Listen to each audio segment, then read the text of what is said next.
انا هعمل عملية البندول دلوقتي عشان الناس اللي ما تعرفهاش. هننزل اهوت، ادي مسمار عادي خالص بحتة فتلة. شوفوا المسمار دي النتاية، ام طربوش دي النتاية.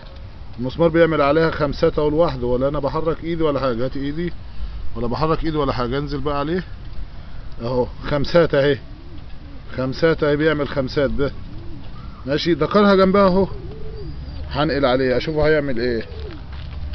نقلت عليه، ابتدى يطلع قدام ويرجع ورا. انا ما بعملش حاجة وايدي قدامكم اهي، ما بعملش حاجة. الدكر طالع قدام وراجع ورا. ننقل على النتاية تاني اهو، هيثبت.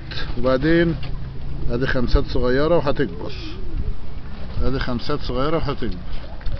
ادي ام البنادول اللي الناس مواجع مفكرة اختراع اهو. مسمار وحتة فتل، خمسات على النتاية وعلى الدكر اهو لوحده اهو.